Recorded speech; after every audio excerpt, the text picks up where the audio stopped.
Հայաստանի ազգային օլիմպիական կոմիտեի հրավերով այս օրերին Երևանում է Ռուսաստանի միջազգային օլիմպիական համալսարանի պատվիրակությունը համալսարանի գլխավոր տնօրեն Լև Բելոուսովի գլխավորությամբ։ Ռուսաստանցի հյուրերին այսօր ընդունել է Հայաստանի ազգային օլիմպիական կոմիտեի նախագահ Գագիկ Ծառուկյանը։ Հանդիպման ընթացքում Լև Բելոուսովը ներկայացրել է իր ղեկավարած կրթօջախի գործունեությունը։ Իր տեսակի մեջ աշխարհում եզակի այս համալսարանը սպորտային տարբեր ոլորտի ղեկավարներ է պատրաստում։ Ռուսաստանի միջազգային օլիմպիական համալսարանում ուսանելու իրավունք ունեն միայն բարձրագույն կրթություն ունեցող անձինք։ Իդեպ ՀԱՕԿ-ն առաջինն է, որի հետ Ռուսաստանի միջազգային օլիմպիական համալսարանը համագործակցության համաձայնագիր է կնքել։ Արդեն առաջիկա նոյեմբերին վերապատրաստման նպատակով Հայաստանը 3 ներկայացուցիչ է գործուղելու Սոչի։ Հենց այս քաղաքում է գործում Ռուսաստանի միջազգային օլիմպիական համալսարանը։ Գագիկ Ծառուկյանը բարձր գնահատելով Ռուսաստանի միջազգային օլիմպիական համալսարանի ծավալած գործունեությունը համագործակցության պատրաստակամություն հայտնեց։ Հայաստանի ազգային օլիմպիական կոմիտեի ղեկավարը ռուսաստանցի պատվիրակներին ներկայացրեց նաև մեր երկրում կատարվող մարզաշխարհի բարեփոխումները եւ օլիմպիական գաղափարների տարածման նպատակով տարվող աշխատանքները։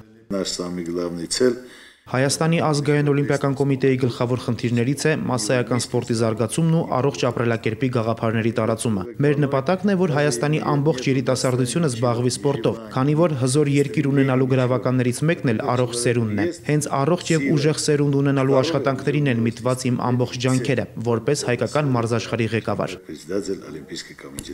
Հանդիպման վերջում կողմերը հուշանվերներով փոխանակվեցին։ Գագիկ Ծառուկյանը ռուսաստանցի հյուրերին հնեցված գինի եւ կոնյակ նվիրեց։ Պողոսյան, Հովանես Քյոքչյան, Մհեր Կիրակոսյան, Էպիկենտրոն։